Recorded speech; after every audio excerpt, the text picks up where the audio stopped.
estudante, tudo bem? Eu sou o professor Vinícius, professor de Ciências e Biologia da Rede Estadual de Ensino e estou hoje junto com o nosso amigo intérprete de Libras, Hermes. Olá, Hermes! Para a nossa aula de Biologia referente à semana 4 do seu PET. Vamos tratar então, para você, aluno do segundo ano, sobre o tema Reino Fungi. E nessa aula de hoje, nós vamos conhecer os representantes do Reino Fungi, compreender as principais características dos fungos e conhecer a diversidade dos fungos. Bom, para a gente iniciar, vamos saber então as características que são gerais aos representantes desse reino. Lembrando sempre que, como nós estamos falando do Reino Fungi, nós vamos falar então características básicas e que são comuns a todos os representantes e, em alguns casos, a maioria deles. Então, todos os seres do Reino Fungi são eucariontes. Lembram-se que somente os seres procariontes, bactérias, cianobactérias e árqueas, que vão possuir a célula procariótica. Já os demais seres vivos, fungos, protozoários, plantas e animais, vão possuir uma célula eucarionte. Então, todos os fungos são eucariontes. Eles podem ser unicelulares ou pluricelulares. Quando nós estamos falando de fungos unicelulares, são aqueles seres, então, que vão possuir apenas uma célula. Pluricelulares, mais de uma célula. Eles são heterótrofos por absorção. Vinícius, que nome novo que é esse aí? Até então eu só conhecia heterótrofos, agora é heterótrofo por absorção? Sim. Quando eu falo que os fungos eles são heterótrofos por absorção, significa que eles então eles necessitam de buscar o seu próprio alimento através de outro ser vivo, mas ele não vai ingerir, ele vai lançar no meio enzimas. Então eu tenho aqui o alimento. O fungo ele vai lançar enzimas digestivas sobre esse alimento e quando então essa enzima quebrar essas moléculas, o fungo vai absorver. Por isso então eu falo que ele vai ser o quê? Heterótrofos por absorção. A sua digestão vai ser extracelular, diferente de nós, seres humanos e da maioria dos animais, ou quase todos, digamos assim, que a sua digestão vai ser intracelular, que nós somos heterótrofos por ingestão. Eles vão armazenar glicogênio, então a sua reserva de energia vai ser glicogênio. Há muito tempo, acreditava-se que os fungos, eles eram mais, evolutivamente falando, parecidos, mais próximos das plantas do que dos animais. Então, isso pode ser uma das causas que pode quebrar essa teoria, por exemplo, é esse armazenamento de glicogênio. Plantas armazenam amido, animais armazenam glicogênio e os fungos também armazenam, então, o glicogênio como principal substância de reserva. A sua parede celular, quando o fungo vai possuir, vai ser uma parede celular de quitina. Quitina é um polissacarídeo de mesma constituição do esqueleto dos artrópodes. Sabe, aquele esqueleto rígido, barata, quando você pisa na barata não dá aquele crequezinho? Então aquilo ali, aquele exoesqueleto, aquele esqueleto externo dela, é constituído de quitina, que é a mesma substância que vai ser constituinte, aliás, da parede celular dos fungos. Quem são os fungos? Bolores, mofo, leveduras, cogumelos, todos esses são fungos. Então, os fungos eles possuem uma enorme diversidade. E os fungos, eles vão possuir extrema importância para nós, seres humanos, para a sociedade e para o meio ambiente. Por quê? Primeiro, a gente pode falar que os fungos eles possuem uma importância médica. Por quê, Vinícius?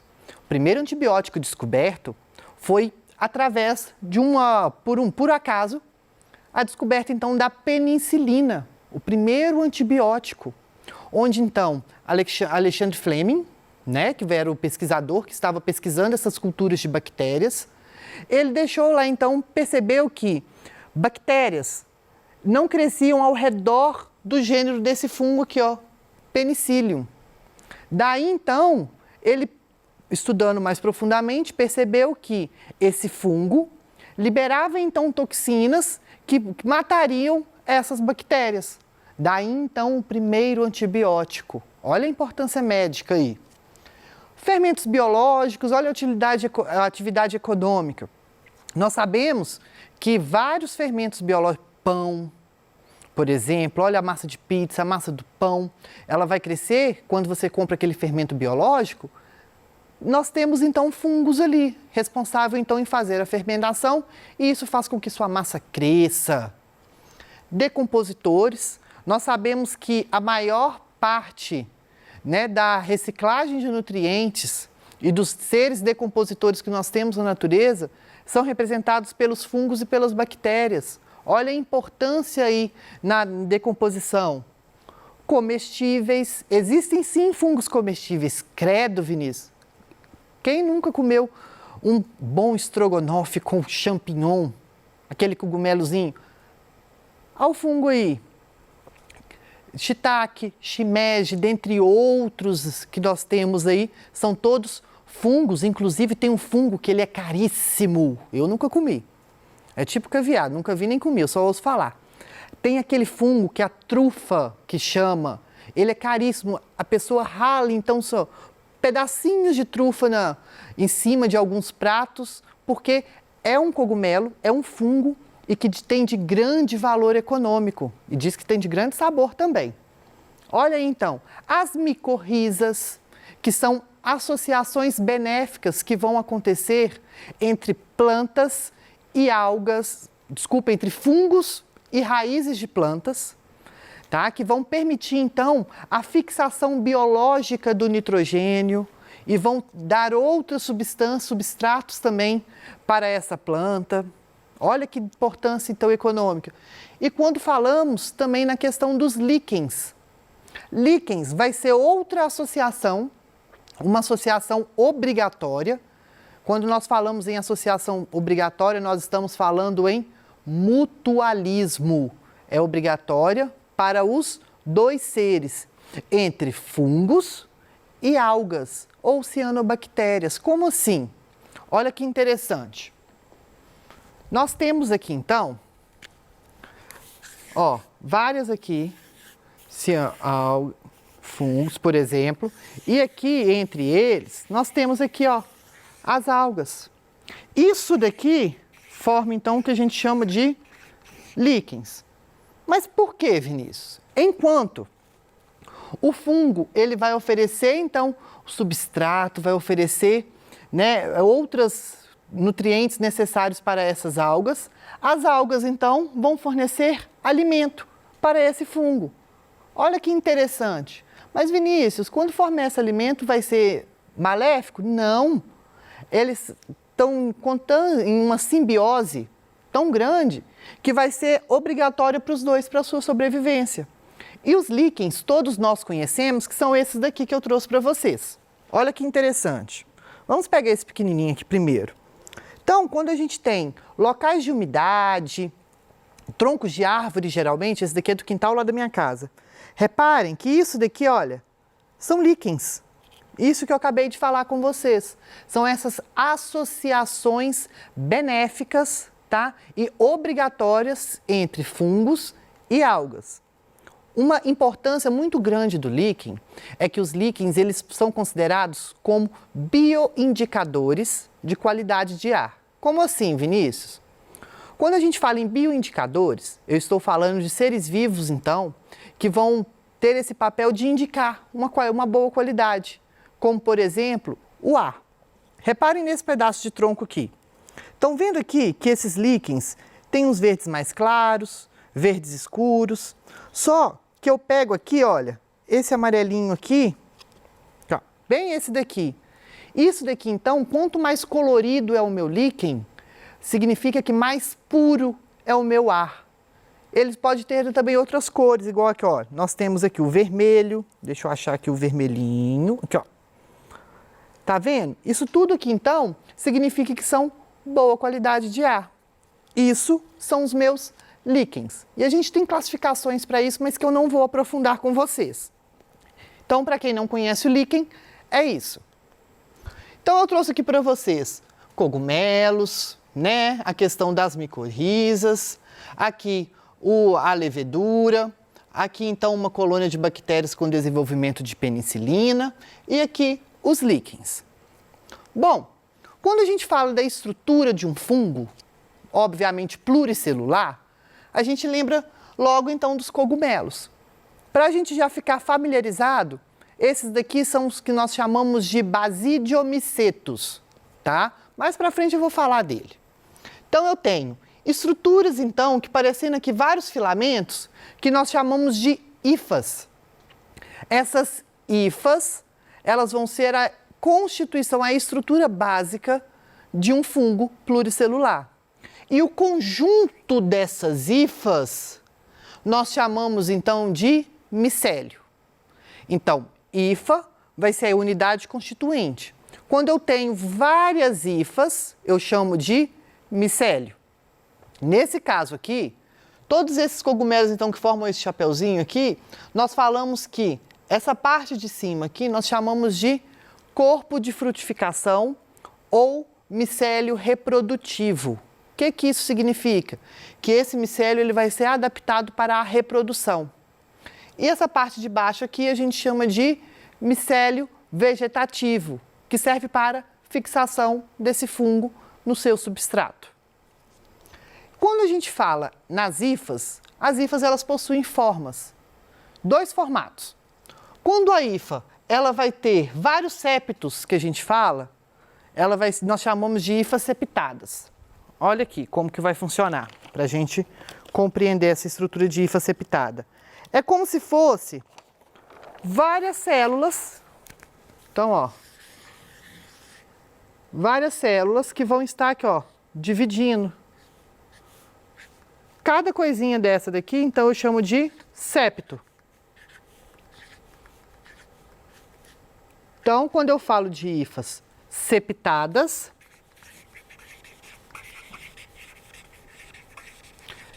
eu estou falando dessas hifas, então, que vão ter essa separação. E quando eu falo que uma hifa, ela não vai ser septada, que então, aqui, ó, só tem os núcleos, eu falo, então, que é uma hifa cenocítica. Repetem comigo. Hifas que não vão possuir esses septos, que não vão ser septadas, chamamos de hifas cenocíticas. Tranquilo? Então, vamos lá, então. A classificação dos fungos, quando a gente fala em diversidade dos fungos, ela vai ser muito grande. Por quê? Porque ela gera ainda alguns temas que podem gerar discussões ainda no meio científico. Tá? Então, a gente vai utilizar por meio de 4 grupos básicos da classificação dos fungos, que vão ser os ascomicetos, lembrando sempre que todo grupo de fungo termina com ceto no final. Então, ó, ascomicetos, basidiomicetos, zigomicetos e quitridiomicetos. Então, reparem que todos eles vão terminar com micetos no final. E isso tem muito a ver quando os fungos eles vão produzir esporos, eles têm a ver com a estrutura então que vai armazenar esses esporos. Tranquilo? Vamos lá então. Primeiro grupo que a gente vai estudar são os quitridiomicetos. O grupo então dos quitridiomicetos vai incluir fungos de maioria terrestres ou então que vão viver em água doce. Eles podem ser ou unicelulares ou pluricelulares.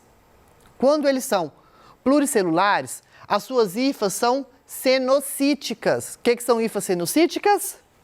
Aqui, ó, até não anotei aqui, ó. Hifas cenocíticas. São hifas, então, que não vão ser septadas.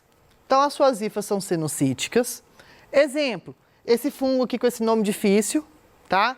Que ele vai causar uma doença que vai atacar a pele dos sapos.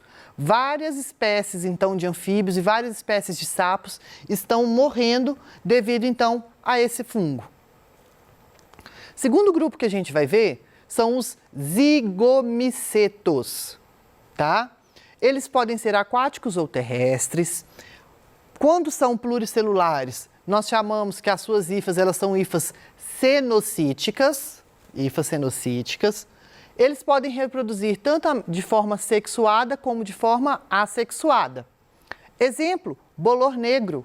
Sabe aquele quando você deixa o pão fora da geladeira, ou você deixa o pão muito tempo que ele vai ficando aqui, ó, todo mofado, preto? Então, não é mofado, vai ter o bolor, tá? Esse bolor negro vai ser, então, um exemplo de fungo. Terceiro grupo que nós vamos ver são os ascomicetos, tá? Eles podem ser unicelulares ou pluricelulares, com as suas hifas septadas. Reparem que quitridiomicetos e zigomicetos possuem hifas cenocíticas. Ascomicetos, hifas septadas. Exemplo, levedo de cerveja, que é o Saccharomyces cerevisiae, tá? Fermento biológico também. Os líquens são os tipos de ascomicetos. Penicillium, que são a penicilina, né? O fungo, então, do gênero penicilo, que originou-se essa descoberta da penicilina. Aspergillus, o que vai ser esses aspergillus? É esse fungo que está aqui, ó, atacando o amendoim. Quando, então, esse amendoim ele vai possuir, então, esse fungo, quem aí já viu amendoim, leguminosa, quando está guardada, condicionada há muito tempo, e vai ter, então, parecendo aqui, olha, está mofado, é um fungo desse gênero aqui, e que ele vai possuir aflotoxinas, vão ser substâncias tóxicas e que podem ser muito perigosas, podem ser até cancerígenas, tá? Então, tomem cuidado. E por último grupo, nós vamos ver, são os basidiomicetos. Quem são os basidiomicetos? São fungos pluricelulares, que os seus esporos, eles são sexuados, que nós chamamos de basídeos, daí o nome que eu falei com vocês. Exemplo, cogumelos, orelha de pau, que é esse daqui que a gente está vendo. Quando eu falo em reprodução, tá? Durante o ciclo de vida dos fungos, eles vão apresentar fases reprodutivas diferentes, que pode ser assexuada ou sexuada, tá? Só que esses mecanismos vão ser muito complexos. Nosso tempo está acabando, não vai dar tempo da gente estar explicando, então, sobre essa questão da reprodução dos fungos, mas eu deixo aqui dos slides para a gente falar sobre a reprodução assexuada, que alguns fungos podem fazer por forma de fragmentação, pedaços das suas hifas, né, vão ser lançadas ao meio e daí, então, origina-se um novo ser. Brotamento, como é o caso, então, do Saccharomyces cerevisiae, que vai fazer esse tipo de reprodução assexuada, e da esporulação, que são métodos de reprodução que nós já conhecemos.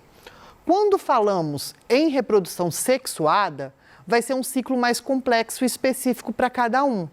Deixo aqui para vocês um esquema, para vocês verem, então, como que vai acontecer essa questão sexuada e assexuada do ciclo de vida dos fungos. E aí, eu deixo também uma questão do Enem, clássica questão do Enem para vocês resolverem no final da aula, e com o gabarito. Bom, chegamos ao fim, espero que vocês tenham aprendido, espero que vocês tenham gostado da aula, espero vocês então, até a próxima semana. Até mais!